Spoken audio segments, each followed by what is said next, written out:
Diploma in Bible first year, module 5, lesson 6, 6వ పాఠం. దేవుని ఇష్టము ఏమిటి? దేవుని ఇష్టము. దేవుని ఇష్టాన్ని గూర్చి ప్రపంచంలో చాలామందికి తెలియదు.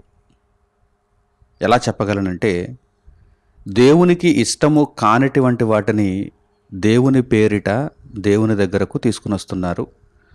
దేవునికి ఇష్టమైన వాటిని తమ దగ్గరే ఉంచుకుంటున్నారు. దేవునికి ఇవ్వలేకపోతున్నారు. దీనివలన మనుషులకు నష్టమే తప్ప లాభం లేదు, ప్రయోజనం లేదు. దేవుడు సంతోషపడడు.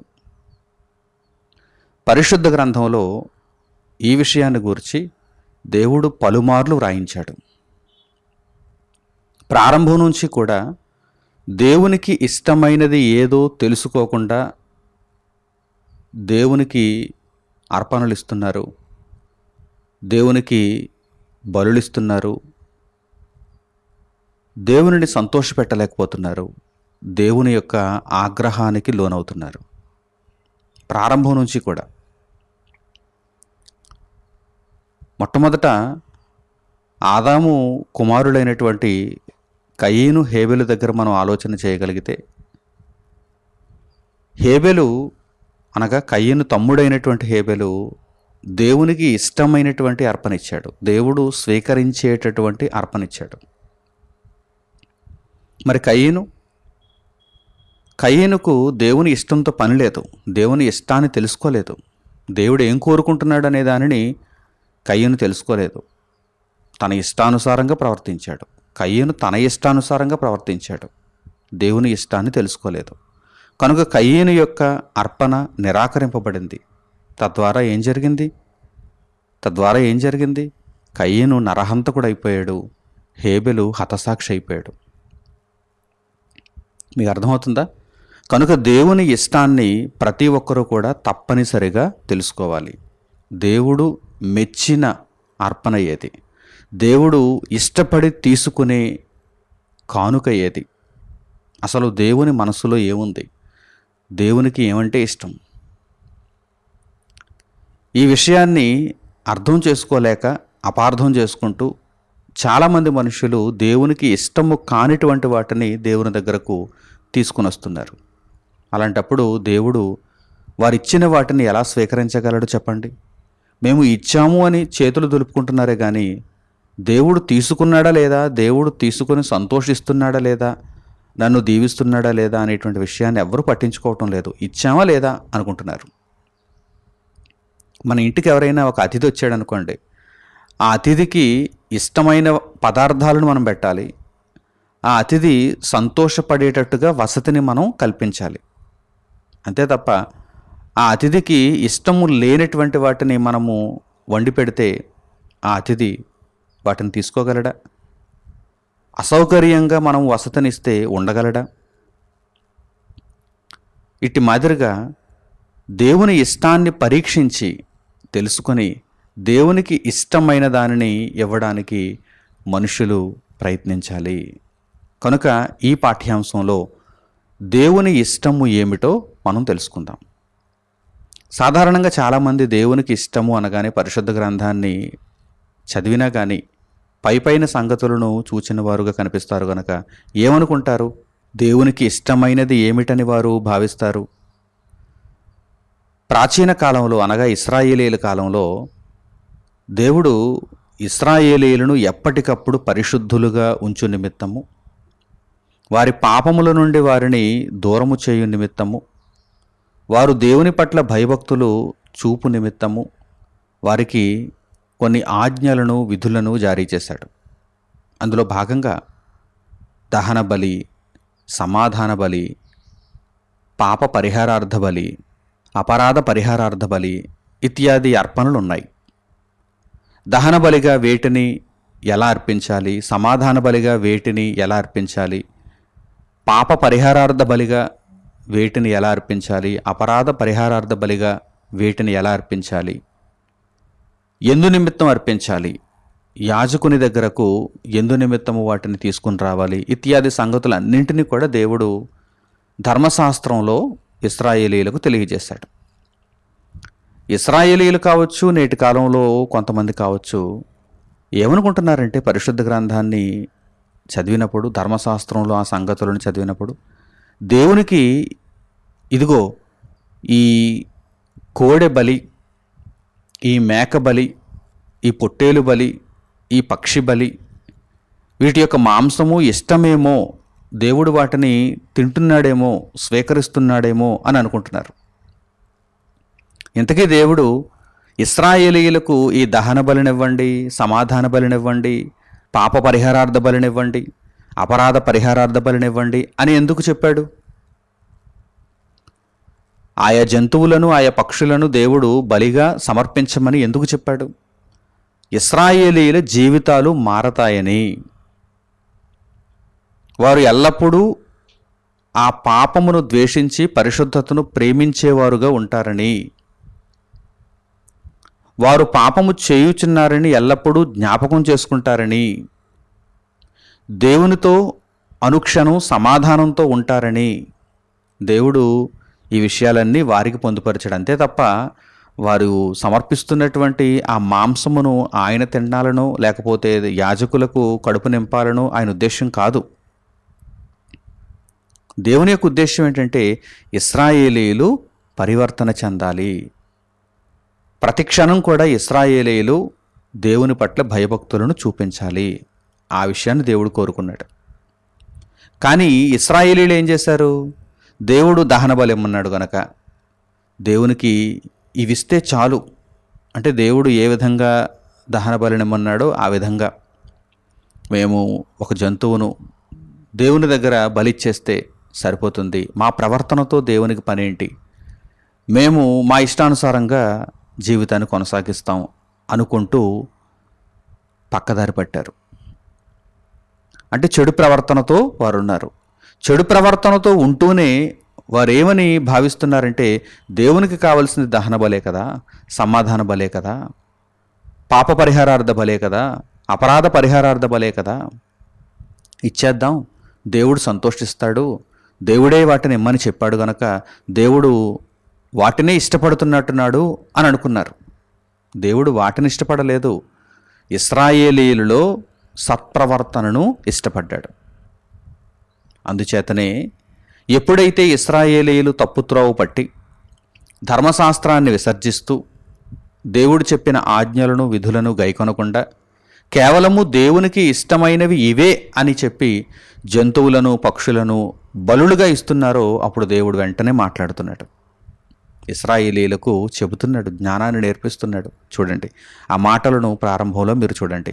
యెషయా గ్రంథము 1వ అధ్యాయము 11వ వాక్యాన్ని మీరు చూడండి. యెషయా గ్రంథము 1వ అధ్యాయము 11వ వాక్యం. యెహోవా సెలవిచ్చిన మాట ఇదే. దేని కొరకు ఇక్కడ ఆయన ఈ మాటను తెలియజేస్తున్నాడు తెలుసా? ఆయన ఇష్టమును ఇశ్రాయేలీయులు గుర్తించలేకపోయారు, అర్థం చేసుకోలేకపోయారు. ఆ విషయాన్ని గురించి దేవుడు ఇక్కడ మాట్లాడుతున్నాడు. చూడండి, యెహోవా సెలవిచ్చిన మాట ఇదే, విస్తారమైన మీ బలులు నాకేలా, దహన బలులకు పొట్టేళ్లును బాగుగా మేపిన దూడల క్రొవ్వును నాకు వెక్కసమాయను, కోడెల రక్తమందైనను గొర్రెపిల్లల రక్తమందైనను మేకపోతుల రక్తమందైనను నాకిష్టము లేదు, నాకు ఇష్టము లేదు అని దేవుడు చెప్పాడు. చూడండి, అంటే ఇశ్రాయేలీయులు దేవునికి ఇష్టమైనది ఏమనుకుంటున్నారు? ఇదిగో మేము అర్పించినటువంటి ఈ జంతువుల యొక్క రక్తము దేవునికి కావాలేమో అనుకుంటున్నారు, దేవునికి ఇష్టమేమో అనుకుంటున్నారు, దేవుడు సంతోషపడుతున్నాడేమో అనుకుంటున్నారు. ఎప్పుడు దేవుడు సంతోషపడతాడు? వీరిలో సత్ప్రవర్తన ఉన్నప్పుడు వారు ఈ బలులు ఇచ్చిన ఒక అర్థం ఉంది గనక, దేవుడు వారిలో సత్ప్రవర్తనను కోరుకుంటున్నాడు గనక అప్పుడు ఆయన సంతోషపడతాడు. నీతి న్యాయములను అనుసరించే ఒక ఇశ్రాయేలీయుడు దహన బలిని దేవునికి ఇచ్చినప్పుడు దేవుడు సంతోషపడతాడు. అందులో ఎటువంటి సందేహం లేదు. ఎందుకంటే ధర్మశాస్త్రాన్ని అనుసరించి ఒక ఇశ్రాయేలీయుడు నీతి న్యాయమును అతడు ఒక వస్త్రముగా ధరించుకొని తన జీవితకాలం అంతా సత్య మార్గమందు నడుచుకుంటున్నప్పుడు అతడు ఇచ్చిన దహన బలిని దేవుడు స్వీకరిస్తాడు, అతని యందు దేవుడు ఇష్టపడతాడు. కానీ అన్యాయము, అక్రమము, అవిధేయత, మూర్ఖత్వము, మూఢత్వము ఇశ్రాయేలీయులలో నిండిపోయినప్పుడు వారు తెచ్చినటువంటి దహన బలులు దేవునికెందుకు? అందుకే దేవుడు ఇక్కడ అంటున్నాడు, మీరు విస్తారమైన బలులను నాకు అర్పిస్తున్నారు, అవి నాకెందుకు? దహన బలులకు పొట్టేళ్ళు, బాగుగా మేపిన దూడల క్రొవ్వు నాకు వెక్కసమాయను, నాకు ఇష్టం లేదు. ధర్మశాస్త్రంలో వ్రాయబడింది కదా అని మీరు వాటిని జరిగిస్తున్నారు, కానీ నేను నిజంగా వాటినే కోరుకున్నానా? మీకు అర్థం కాలేదు అని దేవుడు ఇక్కడ తెలియజేస్తున్నాడు. మీలో పరివర్తనను నేను కోరుకున్నాను, మీరు వాక్యానుసారంగా బ్రతకాలని నేను కోరుకున్నాను, ఆ బ్రతుకును విసర్జించారు. ఇదిగో నాకు కావాలి అనుకుని, నాకు ఇష్టం అనుకుని మీరు దహన బలులు, సమాధాన బలులు, పాప పరిహారార్థ బలులు, అపరాధ పరిహారార్థ బలులు అర్పిస్తున్నారు. వీటి యందు నాకు సంతోషం లేదు అని దేవుడు తెలియజేస్తున్నాడు. పలుమార్లు దేవుడు ప్రవక్తల ద్వారా ఈ మాటలను ఇశ్రాయేలీయులతో పలికాడు. ఎందుకంటే ఇశ్రాయేలీయులు ఈ విషయంలో తప్పిపోయారు. వారు చెడు ప్రవర్తనను విడిచిపెట్టడం లేదు. అలాగని దేవునికి ఈ బలులే ఇష్టమేమో అనుకుని ఆ బలులను ఇవ్వడం కూడా మానటం లేదు. కనుక దేవుడు చెబుతున్నాడు, మీరు మీ ప్రవర్తన మార్చుకోకుండా నా కొరకు మీరు ఈ బలులను ఇవ్వటం వలన ప్రయోజనం లేదని దేవుడు తెలియజేస్తున్నాడు. మరొక వాక్య భాగాన్ని ఇప్పుడు మీరు చూడండి. హోషేయ గ్రంథము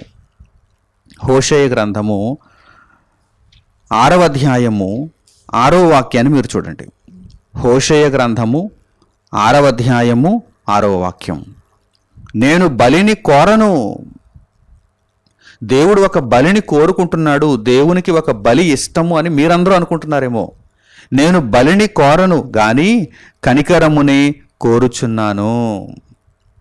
కనికరమును కోరుచున్నాను. మీరందరూ కూడా పశ్చాత్తాపపడి మీ పాపములను ఒప్పుకొని నాకు విధేయులై ధర్మశాస్త్ర ప్రకారం నడుచుకుంటే నేను సంతోషిస్తాను. కానీ మీ ఇష్టానుసారమైనటువంటి ప్రవర్తనతో మీరుండి బలులను నాకు మీరు చూపిస్తున్నారు. ఇదిగో దహన బలి అంటున్నారు, ఇదిగో సమాధాన బలి అంటున్నారు. ఈ బలులను నేను కోరను, నేను బలిని కోరువాడును కానంటున్నాడు దేవుడు. నేను బలిని కోరను గాని కనికరమునే కోరుచున్నాను. దహన బలుల కంటే దేవుని గూర్చిన జ్ఞానము నాకు ఇష్టమైనది. దేవునికి ఇష్టమైనది ఏదో ఇప్పుడు చెప్పాడా దేవుడు? చెప్పాడు. అయినా ఇశ్రాయేలీయులు పట్టించుకోలేదు. దహన బలే దేవునికి ఇస్తున్నారు, ఎందుకంటే ఇది వీరిష్టం. దహన బలిని దేవునికి సమర్పించి చేతులు దులుపుకొని వచ్చి తమ ఇష్టానుసారంగా ప్రవర్తించడం అనేది ఇశ్రాయేలీయులకు ఇష్టం. అదే వీరికి అనుకూలంగా ఉంది. అంతే తప్ప దేవుడు కోరుకుంటున్నట్టుగా వారి ప్రవర్తనను మార్చుకొని నీతిమంతులై న్యాయమును అనుసరించి వారు బ్రతకడం అనేది వారికి ఇష్టం లేదు. నేటికి కూడా మనుషుల ప్రవర్తన అలాగే ఉంది. వారికి ఇష్టమైన దానిని దేవుని ఇష్టమని భావించి దేవునికి ఇచ్చేస్తున్నారు, చేతులు దులుపుకుంటున్నారు. వారి ప్రవర్తన మాత్రం మార్చుకోవటం లేదు. వారి ఆలోచన విధానాన్ని మాత్రం మనుషులు మార్చుకోవటం లేదు. కానీ దేవుడు ఏమని సెలవిస్తున్నాడు చూడండి. దహన బలి కంటే దేవుని గూర్చిన జ్ఞానము నాకు ఇష్టమైనది. మీరు దేవుని గూర్చిన జ్ఞానాన్ని నేర్చుకోండి, దేవుని సంగతులను అర్థం చేసుకోండి, అధ్యయనం చేయండి. అప్పుడు మీ బ్రతుకులు బాగుపడతాయి, మీ మనస్సులు పరివర్తన చెందుతాయి, మీ జీవితాలు చక్కబడతాయి. అప్పుడు మీరిచ్చే దహన బలిని నేను స్వీకరిస్తాను. దేవుని గూర్చిన జ్ఞానము నాకు ఇష్టమైనది. దహన బలి కంటే దేవుని గూర్చిన జ్ఞానము నాకు ఇష్టమైనది. కొంతమందిని అప్పుడప్పుడు నేను గమనిస్తుంటాను, మేము దేవుణ్ణి నమ్మమండి కానీ దేవునికి కానుకిస్తున్నామండి అంటారు. ఎందుకు? ఉపయోగమే ఉంది? మీరు కానుకివ్వడం వలన ఉపయోగమే ఉంది? మీరు దేవుని నమ్మరా? మీరు దేవుని కోసం బ్రతకరా? కొంతమంది ఉంటారు దేవుణ్ణి నమ్ముతారు కానీ మేము దేవుని పనిలోనికి రాలేమండి, మేము మీరు చెప్పినట్టుగా ఉండలేమండి, మాకు చాలా పనులున్నాయి, ఉద్యోగాలు, బాధ్యతలు, బాంధవ్యాలు, ఇవన్నీ చాలా బిజీగా ఉంటాం మేము, వీటన్నింటితో మేము ముడిపడి ఉన్నాము, బంధింపబడి ఉన్నాము, ఇదిగో దేవునికి కానుకిచ్చేస్తున్నాం తీసుకోండి, దేవుడు సంతోషిస్తాడేమో అని అనుకుంటారు. ఏమండి? దేవునికి ఇష్టమైనది నీవు ఇస్తున్నటువంటి కానుక, లేకపోతే నీలోని సత్ప్రవర్తన? నిన్ను దేవుడు కోరుకుంటున్నాడు, నీవు మారాలని, నీవు దేవుని కొరకు బ్రతకాలని కోరుకుంటున్నాడు. నీవు చక్కగా దేవుని మార్గంలో నడుచుకుంటున్నప్పుడు దేవునికి నీవు ఇచ్చినటువంటి కానుక అంగీకరింపబడుతుంది, తీసుకోబడుతుంది. ఒక హేబెలు ఇచ్చినటువంటి అర్పణ వలె తీసుకోబడుతుంది. నీ ప్రవర్తనను మార్చుకోకుండా నీవు దుర్మార్గపు ప్రవర్తనలోనే కొనసాగుతూ దేవునికి కానుకిస్తున్నాను అని నీవు అంటున్నావంటే అసలు దేవుడు తీసుకుంటాడా? ఈయన నిజమైన దేవుడు, ఈయన తీసుకోడు. అలా పరలోకమందున్న తండ్రి అయిన దేవుడు నిజమైన దేవుడు. ప్రపంచంలో మిగిలినటువంటి దేవుళ్ళు, మిగిలినటువంటి దేవతలు అనబడిన వారు తీసుకుంటారేమో, తీసుకుంటారంటే వీరు ఇచ్చేస్తున్నారంతే, ఆ ప్రతిమలకు వీరు ఇచ్చేస్తున్నారంతే. కానీ నిజమైన దేవుడు ఈయన ఒక ప్రతిమ కాదు కదా, ఉలుకు పలుకు లేని ఒక ప్రతిమ కాదు కదా. చెబుతున్నాడు ఈయన, మాటలు చెబుతున్నాడు ఈయన, మాటలు చెబుతున్నాడు మనుషులతో. ఇదిగో మీరు మీ ప్రవర్తన మార్చుకోకుండా దహన బలి ఇస్తాను, సమాధాన బలినిస్తాను, పాప పరిహారార్థ బలినిస్తాను, అపరాధ పరిహారార్థ బలినిస్తాను అని అంటే అవి నాకు వద్దు, వాటి యందు నాకు ఇష్టము లేదు. దహన బలి కంటే దేవుని గూర్చిన జ్ఞానము నాకు ఇష్టమైనది, దేవుని గూర్చిన జ్ఞానము నాకు ఇష్టమైనది అని దేవుడు ఇశ్రాయేలీయులకు తెలియజేశాడు. ఈ మాటలు ఇశ్రాయేలీయులకు తలకెక్కటం లేదు. కొంతమంది మాత్రమే, శేషభాగం మాత్రమే వీటిని పట్టించుకుంటున్నారు. మిగిలిన వారు అందరూ కూడా వద్దంటున్నారు, అటువంటి విధానం వద్దంటున్నారు. మా ఇష్టానుసారంగా మేము బ్రతుకుతాం, నీకు కావలసిన ఆ బలులేవో నీకు ఇచ్చేస్తాం అంతే అంటున్నారు. అటువంటప్పుడు దేవుడు వారిని నిరాకరించాడు, వారి బలులను నిరాకరించాడు, వారి అర్పణలను నిరాకరించాడు. యేసుక్రీస్తు ప్రభువు శరీరధారిగా ఈ భూమి మీదకు వస్తున్నప్పుడు కూడా ఆయన ఈ మాటలనే జ్ఞాపకం చేసుకున్నట్టు గ్రంథంలో మనకు కనిపిస్తుంది. ఈ మాటలు ఎంత గొప్ప మాటలు కాకపోతే యేసుక్రీస్తు ప్రభువు శరీరధారిగా ఈ భూమి మీదకి వస్తున్నప్పుడు ఈ వాక్య భాగాన్ని జ్ఞాపకం చేసుకుంటాడు. మీరు ఆలోచన చేయండి. అంటే దేవుని మదిలో, దేవుని మనసులో ఒక ఆవేదన ఉంది. మనుషులు మారటం లేదేంటి? మనుషుల యొక్క ప్రవర్తన ఇలాగే ఉందేంటి? ఏమిటి, నేను దహన బలిని కోరుకుని ఇక్కడ కూర్చున్నానా? పరలోకమందున్న దేవుడు నీవు అర్పించే దహన బలినే కోరుకుంటున్నాడా? పరలోకమందున్న దేవుడు నీవిచ్చే పొట్టేలు కొరకు ఆశపడుతున్నాడా? ఇవన్నీ నావి కావా? ఇవన్నీ నేను నీకిచ్చినవి కావా? నువ్వేమైనా సృష్టించావా కొత్తగా? ఏమండి, ఒక పొట్టేలును మనిషి క్రొత్తగా సృష్టించాడా? తన శక్తి చేత, తన బాహుబలము చేత దేవుడిచ్చిందే కదా. ఒక కోడెను, ఒక కోడె దూడను మనిషి ఏమైనా సృష్టించుకున్నాడా? లేదు, దేవుడిచ్చినదే. ఆ మాటను కూడా దేవుడు రాయించాడు. ఒక్కసారి ఈ వాక్య భాగాన్ని మీరు చూడండి. కీర్తనల గ్రంథానికి మనం వెళ్ళగలిగితే 50వ కీర్తన 7వ వాక్యం నుండి మీరు చూడండి. 50వ కీర్తన 7వ వాక్యం నుండి మీరు చూడండి. ఈ విషయాన్ని దేవుడు తెలియజేస్తున్నాడు. నా జనులారా, నేను మాటలాడబోవుచున్నాను, ఆలకించుడి. నేను ఉలకని పలకని విగ్రహాన్ని కాదు, మాటలాడబోవుచున్నాను, ఆలకించండి.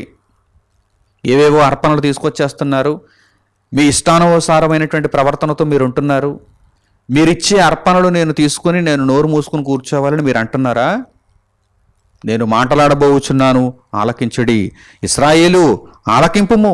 ప్రారంభంలో వారే కదా దేవునికి బలులను అర్పించింది. యేసుక్రీస్తు ప్రభువు శరీరధారిగా ఈ భూమి మీదకి వచ్చేటంత వరకు కూడా ఇశ్రాయేలీలే కదా దేవునికి బలులను అర్పించింది. ఆ తర్వాత సర్వలోకమును ఆయన దేవునితో సమాధానపరిచాడు యేసుక్రీస్తు ప్రభువు. కనుక ప్రారంభంలో ఇశ్రాయేలీల యొక్క ప్రవర్తనను చూచి దేవుడు అంటున్నాడు, నేను మాట్లాడబోచున్నాను, ఇశ్రాయేలు ఆలకింపుము. నేను దేవుడను, నీ దేవుడను, నేను నీ మీద సాక్ష్యము పలికెదను. నీ ప్రవర్తనను గూర్చి నీ మీద నేను సాక్ష్యము పలికెదను అని దేవుడు అంటున్నాడు. ఏమంటున్నాడు చూడండి, నీ బలుల విషయమై నేను నిన్ను గద్దించుట లేదు. నాకు ఫలానా ఐటెం తీసుకునిరా, నాకు ఫలానా జంతువుని తీసుకునిరా, నాకు ఫలానా పక్షిని తీసుకునిరా, నేను వాటిని తినాలి అని దేవుడు ఇశ్రాయేలీలను గద్దించటం లేదు. ఇశ్రాయేలీల దగ్గర దేవుడు వాటిని కోరుకోవటం లేదు, వీరిలో మంచి ప్రవర్తనను కోరుకుంటున్నాడు. అందుచేతనే ఏమంటున్నాడు చూడండి, నీ బలుల విషయమై నేను నిన్ను గద్దించుట లేదు, నీ దహన బలులు నిత్యము నా ఎదుట కనబడుచున్నవి. క్రమం తప్పకుండా ప్రతి ఒక్కరూ కూడా వరుస క్రమంలో వచ్చేస్తున్నారు. దహన బలులను, సమాధాన బలులను దేవునికి ఇచ్చేస్తున్నారు. నీ దహన బలులు నిత్యము నా ఎదుట కనబడుచున్నవి. నీ ఇంట నుండి కోడెనైనను, నీ ఇంట ఉన్నటువంటి ఒక కోడెనైనను, నీ మందలో నుండి పొట్టేళ్లనైనను నేను తీసుకొనను. వాటి మీద నా దృష్టి లేదు. ఎందుకు దేవుడు ఈ మాటలు చెబుతున్నాడు? ఇశ్రాయేలీయులు ఏమనుకుంటున్నారంటే దేవుని దృష్టి వాటి మీదే ఉందేమో అనుకుంటున్నారు. ఇంటిలో ఒక కోడెదూడ ఉందనుకోండి, దేవుని దృష్టి దీని మీదే ఉన్నట్టుంది, త్వరగా తీసుకెళ్ళి దీనిని దహన బలిగా ఇచ్చేద్దాం, దేవునికి ఇష్టమేమో ఇది అని అనుకుంటున్నారు. ఇశ్రాయేలీయులు అనుకుంటున్నారు. మందలో పొట్టేళ్ళు ఉన్నాయి, క్రొవ్వినటువంటి పొట్టేళ్ళు ఉన్నాయి, వీటి మీదే దేవుని దృష్టి ఉందేమో, దేవునికి ఇష్టమైనవి ఇవేనేమో. ఎందుకంటే లోకంలో చాలామంది ఉన్నారు కదండి, వారి వారి నమ్మకాలలో చాలామంది ఉన్నారు. వారి వారి దేవుళ్ళు, వారి వారి దేవతలు వాటి మీదే దృష్టిని పెడతారేమో. అందుచేత ఆ విధానాన్ని చూస్తున్నటువంటి ఇశ్రాయేలీయులు కూడా, మా పరలోకమందున్న నిజమైన దేవుడు కూడా, నిజమైన తండ్రి కూడా ఈ విధంగానే నా ఇంట ఉన్నటువంటి ఒక కోడె మీద దృష్టి పెడుతున్నాడేమో, నా మందలోని పొట్టేళ్ల మీద దృష్టి పెడుతున్నాడేమో అని అనుకుంటున్నారు, పొరపాటు పడుతున్నారు. అందుకు దేవుడు చెబుతున్నాడు, వాటిని నేను కోరుకోవటం లేదు, వాటిని నేను తీసుకోవాలనుకోవటం లేదు. ఒకవేళ మీరు అలా అనుకుంటే ఇక్కడ ఒక వాస్తవాన్ని చెబుతాను వినండి అంటున్నాడు దేవుడు. ఏమిటా వాస్తవం? అడవి మృగములన్నీయు, 1000 కొండల మీది పశువులన్నీయు నావే కదా.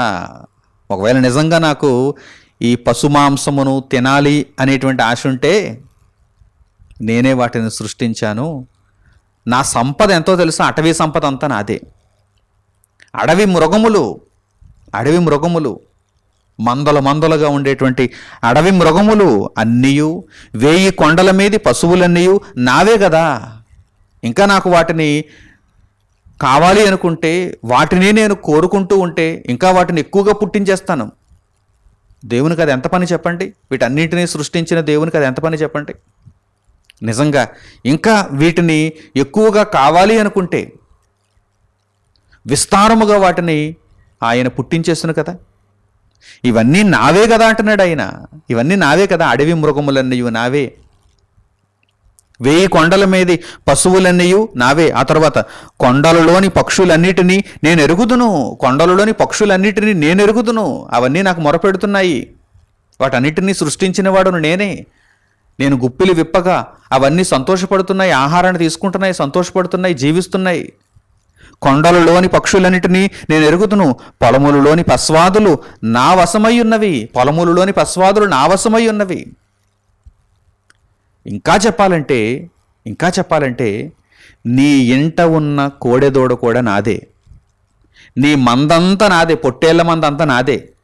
పోని వాటిని నీవి అని నీవు అనుకున్నా, ఇదిగో అడవిలోని మృగములు నావి, కొండల మీది పశువులు నావి, పక్షులన్నింటినీ నేను ఎరుగుతును. ఆ కొండలలోని పక్షులన్నిటినీ నేను ఎరుగుతును. పొలములలోని పశ్వాదులన్నీ నావి, నా వశమై ఉన్నవి. లోకమును దాని పరిపూర్ణతయు నావే. లోకము దాని పరిపూర్ణత అంతా నాదే అంటున్నాడు దేవుడు. అవునా కదా? ఇందులో దేనినైనా మనిషి సృష్టించుకున్నాడా? మనిషి స్వంతంగా తయారు చేశాడా? లేదు.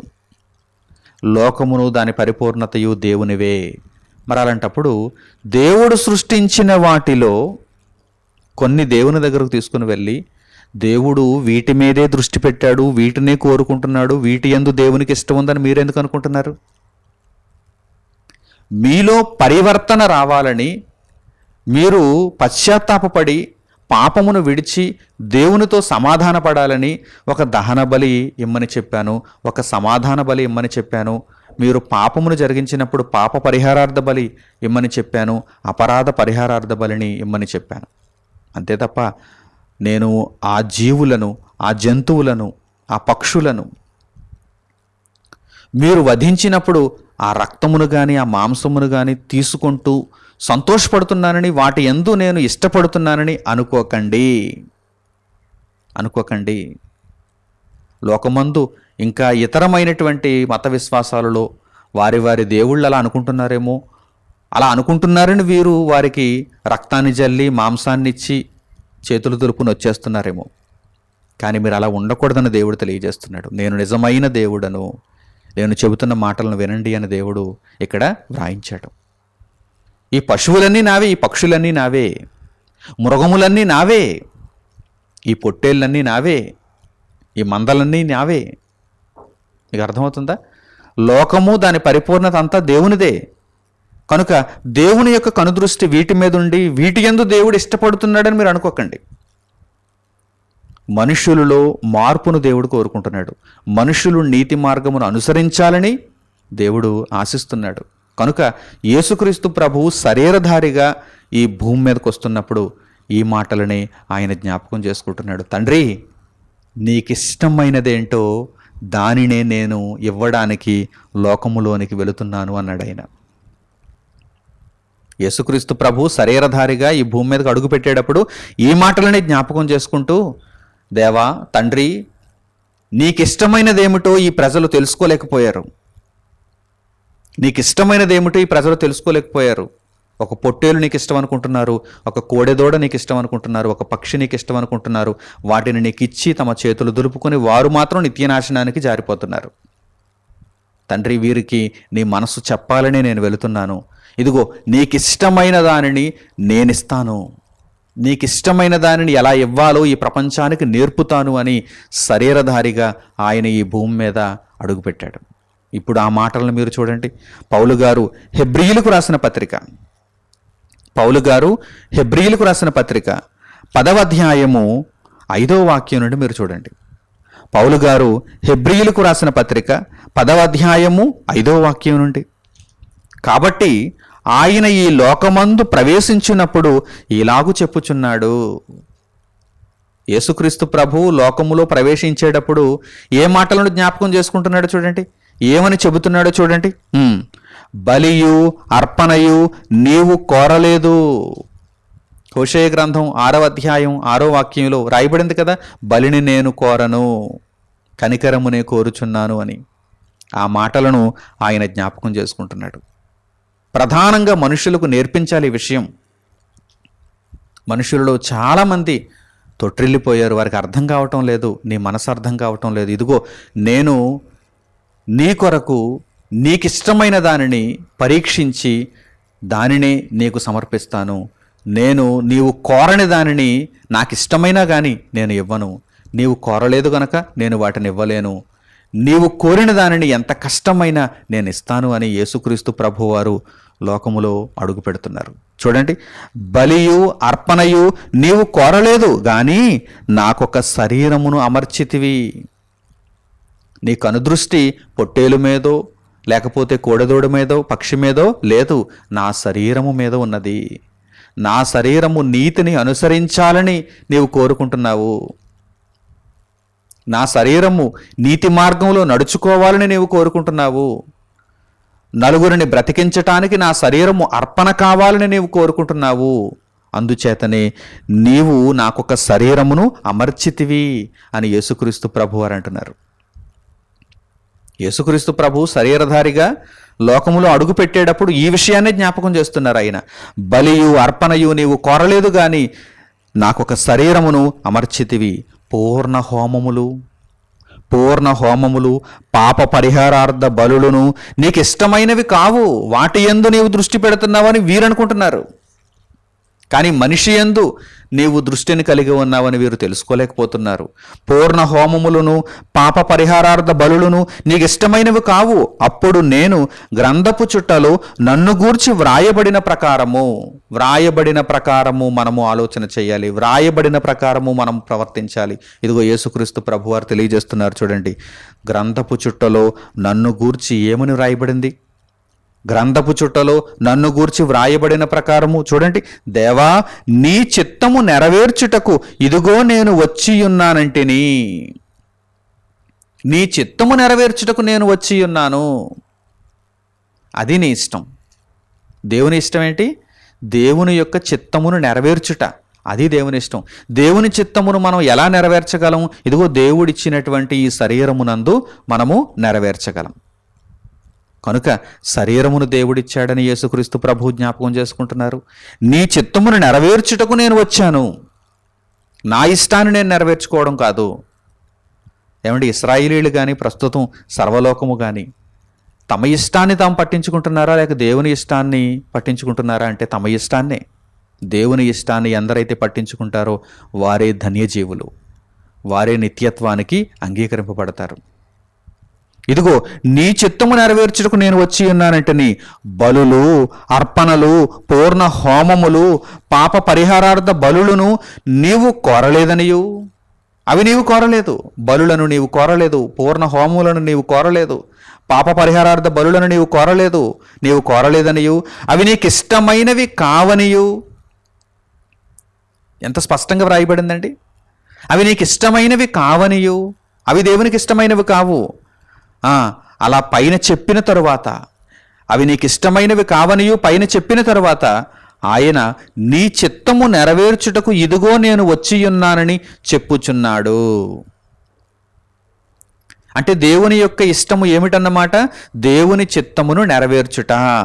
అందుచేతనే యేసుక్రీస్తు ప్రభు ఏమంటున్నారు? నీ చిత్తము నెరవేర్చుటకు నేను వచ్చి ఉన్నాను అని చెప్పుచున్నారు. తర్వాత ఇవన్నీ ధర్మశాస్త్రము చొప్పున అర్పింపబడుచున్నవి, ఆ రెండవ దానిని స్థిరపరచుటకు మొదటి దానిని కొట్టివేయుచున్నాడు.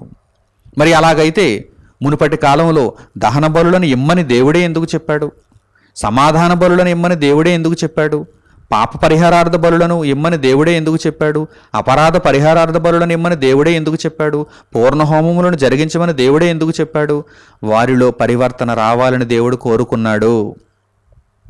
వారిలో పరివర్తన రావాలని దేవుడు కోరుకున్నాడు గనుక ధర్మశాస్త్రము చొప్పున వాటిని జరిగించవలసి వచ్చింది. అయితే ఆ రెండవది ఏంటి? దేవుని చిత్తమును నెరవేర్చుట, దానిని స్థిరపరచుటకు మొదటి దానిని ఆయన కొట్టివేయుచున్నాడు. ప్రస్తుతానికైతే మనము ధర్మశాస్త్ర ప్రకారము దహన బలులను, పూర్ణ హోమములను అర్పించవలసిన అవసరం ఏమైనా ఉందా? లేదు. ఎందుకంటే యేసుక్రీస్తు ప్రభు వాటిని కొట్టివేశాడు. వాటి యందు దేవునికి ఇష్టం లేనప్పుడు వాటిని అర్పించి మీ బ్రతుకులను మార్చుకోమని ఇశ్రాయేలీయులతో దేవుడు చెప్పినా వారు తమ బ్రతుకులను మార్చుకోనప్పుడు ఇక వాటి అవసరత లేదు గనక వాటినన్నిటినీ కూడా ప్రస్తుత కాలంలో యేసుక్రీస్తు ప్రభు వారు కొట్టివేశారు. ఇక రెండవది స్థిరపరచబడింది. రెండవది ఏమిటి? అసలైనది ఏమిటి? దేవుని చిత్తమును నెరవేర్చుట. ప్రారంభం నుంచి దేవుని మనసులో ఉన్న ఆలోచన ఇదే. కానీ ఇశ్రాయేలీయులు తెలుసుకోలేకపోయారు. యేసుక్రీస్తు ప్రభువు ఆ విషయాన్ని స్థిరపరిచారు. ఇదిగో తండ్రి, నీ మనసులో ఉన్న సంగతి ఇదే కదా, నీ చిత్తమును నెరవేర్చేవారు నీకు కావాలి, అటువంటి వారి యందు నీకు ఇష్టం ఉన్నది కనుక నీ ఇష్టాన్ని నేను పరిచయం చేస్తానని యేసుక్రీస్తు ప్రభు శరీరధారిగా వచ్చారు. యేసుక్రీస్తు ప్రభు శరీరధారిగా వచ్చిన తర్వాత ఒక పొట్టేళ్ల మందను ఏమైనా పెంచారా? కోడెదోడలను ఏమైనా పెంచారా? పక్షులను ఏమైనా అర్పణగా తీసుకుని వచ్చి ఇదిగో తండ్రి వీటి యందే నీకు ఇష్టం ఉన్నది కనుక వీటిని తీసుకో అని అన్నారా? చెప్పండి. లేదు. ఆయన తన శరీరమందు దేవునికి యాగము జరగాలని కోరుకున్నారు. తన శరీరమును అర్పిస్తూ అనేకులకు సువార్తను ప్రకటించారు. ఆయన పెందలకడ లేచి దేవాలయములో బోధించారు. రాత్రివేళ ఒలేవల కొండకు వెలుచు కాలము గడిపారు. ప్రార్థనయందు తన యొక్క శరీరమునుంచారు. దేవుని వాక్య ప్రకటనయందు తన శరీరమునుంచారు. చివరికి తన శరీరాన్ని కొరడా దెబ్బలు కొడుతున్నా, ముండ్ల కిరీటము నల్లి శిరస్సు మీద పెట్టి రక్తము కారేలా హింసిస్తున్నా, చేతులకు మేకులు కొట్టి సిలువకు వేలాడదీసిన తన శరీరాన్ని దేవునికి అర్పణగా ఇచ్చేశారు. ఎందుకంటే నీకిష్టమైనది నా శరీరము నీ సేవార్థమై బ్రతకడం, అర్పణ చెందడమే కదా అని యేసుక్రీస్తు ప్రభువారు అంటున్నారు. ఆయన తన జీవిత కాలములో, అనగా భూమి మీద ఆయన నివసించిన కాలములో మనకు నేర్పిన గొప్ప పాఠం ఇదే. ఇదిగో దేవుడు కోరుకుంటున్నటువంటి యాగము నీ శరీరమందు జరగాలి. నీ శరీరము దేవుని మాటలను పాటించాలి, ప్రకటించాలి. చివరకు దేవుని సేవలో నీ శరీరము నేల కొరగాలి. దీనినే యేసుక్రీస్తు ప్రభువు మనకు నేర్పించారు. ఇదే దేవుని ఇష్టము. ప్రియులారా, ఇంకా మరికొన్ని మాటలను పరిశుద్ధ గ్రంథం నుండి మనం ఆలోచిద్దాం. ఎక్కడ కూడా ఇశ్రాయేలీయులు దేవుని ఇష్టాన్ని తెలుసుకోలేకపోతున్నారు. మరికొన్ని మాటలను మనం చూడగలిగితే ఈ విషయం మనకు అర్థమవుతుంది. ప్రతి సందర్భంలో కూడా దేవుడు ఇదే విషయాన్ని వారితో మాట్లాడుతున్నాడు. ఇదిగో, నేను మీరు అర్పించే వాటిని కోరుకోవటం లేదు, మిమ్మును కోరుకుంటున్నాను, మీరు మారాలని ఆశిస్తున్నాను అని దేవుడు చెబుతున్న ఇశ్రాయేలీయులు తలకెక్కటం లేదు. మరొక సందర్భాన్ని మీరు చూడండి. జెఫన్యా గ్రంథము 3వ అధ్యాయము 10వ వాక్యాన్ని మీరు చూడండి. జెఫన్యా గ్రంథము 3వ అధ్యాయము 10వ వాక్యం. చెదరిపోయిన వారై నాకు ప్రార్థన చేయు నా జనులు కూషు దేశపు నదుల అవతల నుండి నాకు నైవేద్యముగా తీసుకొని రాబడుదురు. దేవునికి నైవేద్యం ఏంటి? ఒక పొట్టేలా, ఒక కొడెదోడ? కానే కాదు. నా ప్రజలు, నాకు ప్రార్థన చేయు నా ప్రజలు, నా యందు విశ్వాసం ఉంచిన నా ప్రజలు, శేషముగా ఉన్న నా ప్రజలు, ఇదిగో వారే నా కొరకు ఒక నైవేద్యముగా తీసుకొని రాబడుతురు. నా మాటలు వినేటువంటి నా ప్రజలు నాకు నైవేద్యం అని దేవుడు అన్నాడంటే ఆలోచన చేయండి. దేవుని ఇష్టమేదో మీరు ఆలోచన చేయండి. మనము సత్యమును అనుసరించి నడుచుకుంటున్నప్పుడు, మన శరీరమందు దేవుని సేవ జరుగుతున్నప్పుడు అదే దేవుని ఇష్టము, అదే దేవునికి కావలసిన అర్పణ. అలాగే హోషేయ గ్రంథము 14వ అధ్యాయము 1వ వాక్యాన్ని నుండి కూడా మీరు చూడండి. హోషేయ గ్రంథము 14వ అధ్యాయము 1వ వాక్యము నుండి, ఇశ్రాయేలు, నీ పాపము చేత నీవు కూలితివి గనుక నీ దేవుడైన యెహోవా తట్టుకు తిరుగుము, మాటలు సిద్ధపరచుకుని యెహోవా యొద్దకు తిరుగుడి. పాపము చేసినటువంటి ఇశ్రాయేలీయులతో దేవుడు మాట్లాడుతున్నాడు, ప్రవక్త ద్వారా మాట్లాడుతున్నాడు. ఏమంటున్నాడు చూడండి. ఆయన ఏమంటున్నాడు చూడండి. ఇశ్రాయేలు, నీ పాపము చేత నీవు కూలితివు గనుక నీ దేవుడైన యెహోవా తట్టుకు తిరుగుము, మాటలు సిద్ధపరచుకొని యెహోవా యొద్దకు తిరుగుడి.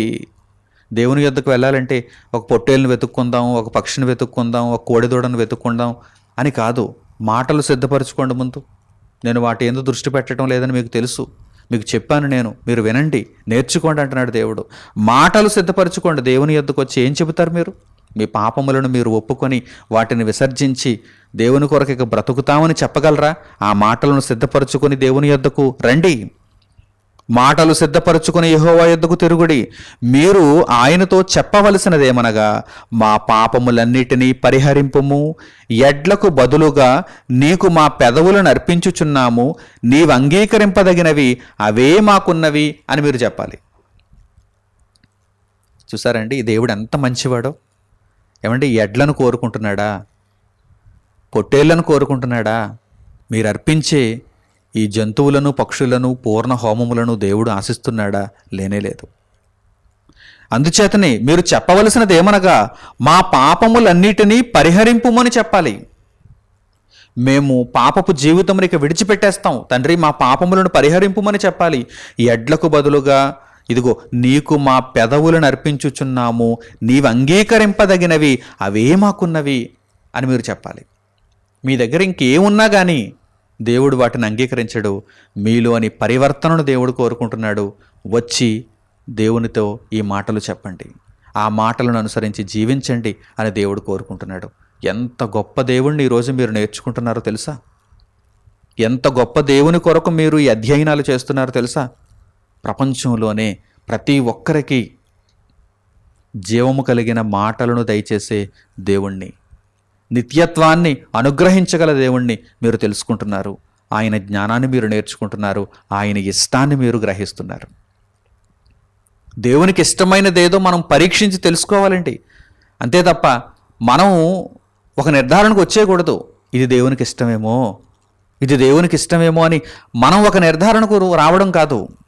దేవుని ఇష్టాన్ని మనం తెలుసుకోవాలి. దేవునికి ఇష్టమైనది ఏంటి? మీకు మరలా అదే ఉదాహరణ చెబుతున్నాను. ఎవరైనా ఒక గొప్ప గెస్ట్ మన ఇంటికి వచ్చారనుకోండి, ఒక మంత్రి గారో, లేకపోతే ఒక ముఖ్యమంత్రో, లేకపోతే ఒక ప్రధానమంత్రో, లేకపోతే ఎవరైనా పెద్ద అధికారో, ఒక రాజు ఎవరైనా వచ్చారనుకోండి, ఒక అధ్యక్షుడు ఎవరైనా మన ఇంటికి వచ్చారనుకోండి, ఏరి కోరి మన ఇంటికి వచ్చారనుకోండి, వారి ఇష్టాన్ని మనం తెలుసుకుని వారికి కావలసిన వాటిని మనం ఇస్తామా, లేక మనకిష్టమని చెప్పి వారికి ఇచ్చేస్తామా? మనకిష్టమైనవి కొన్ని వస్తువులు ఉన్నాయనుకుందాం, వాటిని బలవంతంగా వారికి ఇచ్చేసి ఇవి నాకు ఇష్టమండి తినండి అంటావా? మీకు ఇష్టమైందంటే చెప్పండి, అది మేము వండి పెడతాం. లేదంటే ముందుగా తెలుసుకొని ఇదిగోనండి మీకు ఇష్టమైనది ఈ పదార్థం అంట కదా, దానిని మీకు ఇస్తున్నాం అని అంటాం. దేవుని ఇష్టాన్ని మనం పరీక్షించి తెలుసుకోవాలి. పరలోకమందున్న దేవుడు ఈయన, భూమి మీద ఒక మనిషి కాదు, ఒక అతిథి వంటి వాడు కాదు ఆయన. పరలోకమందున్న దేవుడు మన తండ్రి. తండ్రి ఇష్టాన్ని మనం తెలుసుకోవాలి. తండ్రి ఇష్టం ఏంటి? తండ్రి ఇష్టం ఏంటి? మనకు దేవుడు శరీరాన్ని ఇచ్చాడు. ఆ శరీరమందు దేవునికి సేవలు జరగాలి. ఆ శరీరమందు దేవుడు కోరుకున్నటువంటి నీతి ప్రవర్తన ఆయనకు కనిపించాలి, సత్య ప్రవర్తన ఆయనకు కనిపించాలి, వాక్యానుసారమైన ప్రవర్తన ఆయనకు కనిపించాలి.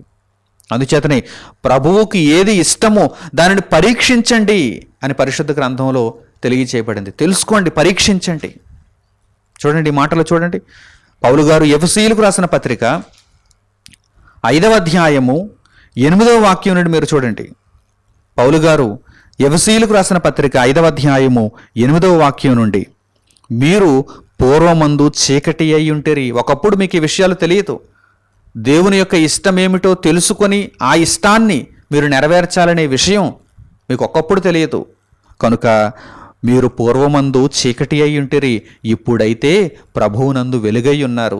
చీకటి వ్యక్తుల వలె ప్రవర్తించవద్దు, వెలుగు సంబంధుల వలె ప్రవర్తించండి. ఇప్పుడు మీరు ప్రభువునందు వెలుగై ఉన్నారు. ఏదైనా మనకు నేర్పించింది యేసుక్రీస్తు ప్రభువే. దేవుని ఇష్టమేమిటో మనకు తెలియజేసింది యేసుక్రీస్తు ప్రభువే. దేవుని నివాసం ఎక్కడ ఉన్నదో తెలియజేసింది యేసుక్రీస్తు ప్రభువే. దేవుని లక్షణాలను గూర్చి మనకు తెలియజేసింది యేసుక్రీస్తు ప్రభువే. దేవుని గూర్చిన పూర్తి వివరమును మనకు బయలుపరిచినది యేసుక్రీస్తు ప్రభువే. కనుక ప్రభువునందు మీరు వెలుగై ఉన్నారు. వెలుగు ఫలము సమస్త విధములైన మంచితనము, నీతి, సత్యమును వాటిలో కనబడుచున్నది. దేవునికి ఇష్టమైనది ఏమిటి? మన బ్రతుకు వెలుగులో ఉండాలి. మన బ్రతుకు మంచితనముతో, నీతితో, సత్యముతో నిండి ఉండాలి.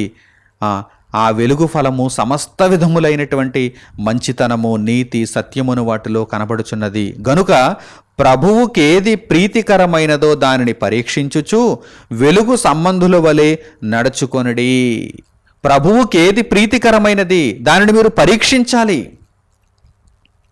పరలోకమందున తండ్రికి ఇష్టమైనదేదో, ఆయన కుమారుడైన యేసుక్రీస్తు ప్రభువునకు ఇష్టమైనదేదో, పరిశుద్ధాత్మకు ఇష్టమైనదేదో మీరు పరీక్షించాలి. పరీక్షించి తెలుసుకొని ఆ ప్రకారం మీరు నడుచుకోవాలి. వెలుగు సంబంధుల వలె మీరు నడుచుకోవాలి. కనుక ప్రియులారా, ఇక మీదట మీరు మోసపోవద్దు.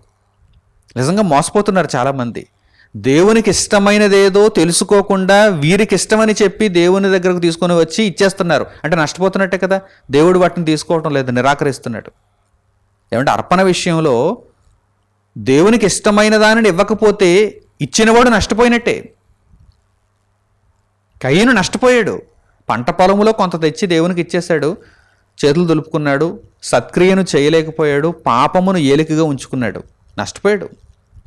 కానీ హేబెలు లాభపడ్డాడు. అర్పణ ఇచ్చినందుకు ఆ అర్పణ స్వీకరింపబడింది, హేబెలు లాభపడ్డాడు. కనుక మీరు అందరూ కూడా ఇక మీదట మోసపోకుండా దేవునికి ఇష్టమైన దానిని ఇవ్వడానికి ప్రయత్నం చేయండి. పరీక్షించండి. పరిశుద్ధ గ్రంథంలో దేవుని యొక్క మాటలలో ఆ విషయాన్ని గ్రహించండి. దేవునికి ఇష్టమైన దానిని తెలుసుకోండి. దేవునికి ఇష్టమైన దానినే దేవునికి ఇవ్వండి. అప్పుడు మీకు ప్రయోజనం కలుగుతుంది, మీకు ఫలితం దక్కుతుంది. యేసుక్రీస్తు ప్రభువు వలె దేవుడిచ్చిన శరీరమునందు సత్క్రియలను జరిగించటానికి మీరు ఎల్లప్పుడూ ఆలోచన చేయాలి. అటువంటి జీవితమును బట్టి దేవుడు సంతోషిస్తాడు. అటువంటి జీవితమును దేవుడు కోరుకుంటున్నాడు. చివరిగా ఈ అద్భుతమైనటువంటి వాక్య భాగాన్ని మీరు చూడండి. పౌలు గారు రోమీయులకు రాసిన పత్రిక 12వ అధ్యాయము 1వ వాక్యము. పౌలు గారు రోమీయులకు రాసిన పత్రిక 12వ అధ్యాయము 1వ వాక్యము. కాబట్టి సహోదరులారా, ఇదంతా మీరు నేర్చుకున్నారు గనక, ఇప్పుడు మీకు దేవుని ఇష్టం అర్థమైంది గనక, ఇప్పుడు మీరు ఈ వాక్య భాగాన్ని చూడండి. కాబట్టి సహోదరులారా, పరిశుద్ధమును దేవునికి అనుకూలమునైన సజీవ యాగముగా మీ శరీరములను ఆయనకు సమర్పించుకొనుడని దేవుని వాత్సల్యమును బట్టి మిమ్మును బతిమాలు కొనుచున్నాను. ఇట్టి సేవ మీకు యుక్తమైనది. తెలివిగా ఆలోచించండి, యుక్తముగా ప్రవర్తించండి. పరిశుద్ధము, దేవునికి అనుకూలము. మరల ఈ శరీరములో పాపము నుంచుకుంటే దేవునికి ఈ శరీరము అక్కర్లేదు. ఇశ్రాయేలీలు అలా పాపమును జరిగించారనే కదా దేవుడు వారిని వద్దంటున్నాడు, వారిని మారమంటున్నాడు, వారిలో పరివర్తన రావాలంటున్నాడు. కనుక పరిశుద్ధముగా ఉండాలి, పాపమును ద్వేషించాలి, పాపమును విసర్జించాలి. పరిశుద్ధమును దేవునికి అనుకూలం, పరిశుద్ధంగా ఉన్నప్పుడు దేవునికి అనుకూలం ఆ శరీరం. పరిశుద్ధమును దేవునికి అనుకూలమును సజీవ యాగముగా, దేవునికి అనుకూలమైనటువంటి ఈ శరీరమును సజీవ యాగముగా, మరలించిన తర్వాత దేవునికి శరీరమందు సేవలు జరగాలి కదా అని చెప్పి శవమును దేవునికి ఇస్తే ప్రయోజనం ఏముంది? సజీవ యాగముగా. సజీవ యాగముగా అంటే మీరు బ్రతికి ఉన్నప్పుడు ఆ బ్రతికి ఉన్న శరీరమందు, ఆ బ్రతుకునందు దేవుని చిత్తమును మీరు నెరవేర్చాలి. ఆ విధముగా మీ శరీరములను ఆయనకు సమర్పించుకొనుడని దేవుని వాత్సల్యమును బట్టి, దేవుని కోరికను బట్టి, దేవుని ప్రేమను బట్టి, దేవుని ఇష్టాన్ని బట్టి మిమ్మును బతిమాలుకొనుచున్నాను. ఇట్టి సేవ మీకు యుక్తమైనది. కనుక వ్రాయబడినటువంటి విషయాలన్నింటినీ చక్కగా మీరు నేర్చుకున్నారు, అధ్యయనం చేశారు, అర్థం చేసుకున్నారని నేను భావిస్తున్నాను. కనుక ఇక మీదట దేవుని ఇష్టమును పరీక్షించి తెలుసుకున్న వారై మీ శరీరములను పరిశుద్ధముగా, దేవునికి అనుకూలమైనవిగా, సజీవ యాగములుగా మీరు దేవుని సేవలో సమర్పించాలి, దేవుని ఇష్టమును నెరవేర్చాలి. మీ శరీరము ద్వారా దేవునికి చక్కని యాగములు జరగాలి. అనగా మీ పాపములను ఒప్పుకొని వాటిని విసర్జించి పవిత్రతలో కొనసాగుతూ దేవుని వాక్యమును వింటూ నేర్చుకుంటూ ఆ వాక్యమును అనేకులకు చేరువ చేస్తూ వారి బ్రతుకులను కూడా వెలుగులోనికి తీసుకుని వచ్చే ప్రయత్నాలలో మీరున్నప్పుడు మీ శరీరమును బట్టి దేవుడు సంతోషిస్తాడు. అదే దేవుని ఇష్టము. చక్కని నిర్ణయాలు తీసుకుంటారని, దేవునికి ఇష్టమైన దానిని ఇక మీదట మీ జీవితకాలం అంతయు అర్పిస్తారని హృదయపూర్వకముగా కోరుకుంటూ ఈ పాఠ్యాంశమును ఇంతటితో నేను ముగిస్తున్నాను. మన తండ్రి అయిన దేవుని ప్రేమ, మన రక్షకుడైన యేసుక్రీస్తు వారి కృప, పరిశుద్ధాత్ముని అన్యోన్య సహవాసము మనందరికీ సదాకాలము తోడై మనలను నడిపించునుగాక. ఆమేన్. తండ్రి అయిన దేవునికి ప్రార్థనలో ఏకీభవించండి. పరలోకమందున మా కన్న తండ్రి, జీవము కలిగిన దేవ, మీకు ఇష్టమైనది ఏమిటో పరిశుద్ధ గ్రంథము ద్వారా పవిత్రమైన జ్ఞానమును మాకు మీరు తెలియజేశారు. మీ మాటలను విన్నటువంటి ప్రతి ఒక్కరూ మీ ఇష్టమును పరీక్షించి తెలుసుకున్నవారై ఇక మీదట తమ శరీరములను సజీవ యాగములుగా యేసుక్రీస్తు ప్రభువలే మీకు సమర్పించుకునేటంత భక్తిని సంపాదించుకొనగలుగుటకు వారికి సహాయమును దయచేయండి. జీవితకాలమంతయు తుది శ్వాస వరకు ఈ శరీరమును పరిశుద్ధముగా, మీకు అనుకూలమైనదిగా, సజీవ యాగముగా సమర్పించుకునే భాగ్యమును మా అందరికీ మీరు అనుగ్రహించండి. నిత్యత్వ ఫలాన్ని పొందగలుగుటకు తండ్రి మీ చిత్తమును మేము తెలుసుకున్న వారమై వాక్యానుసారముగా నడుచుకొని మీ ఇష్టమును తండ్రి పరిపూర్ణము చేసుకొనగలుగుటకు మమ్మను దీవించమని మిమ్మల్ని వేడుకుంటూ మా ప్రార్థన మనవులను మా ప్రభువును మా రక్షకుడునైన యేసుక్రీస్తు వారి పేరిట మిమ్మల్ని వేడుకొనుచున్నాము తండ్రి. ఆమేన్. అందరికీ వందనములు. సెలవు.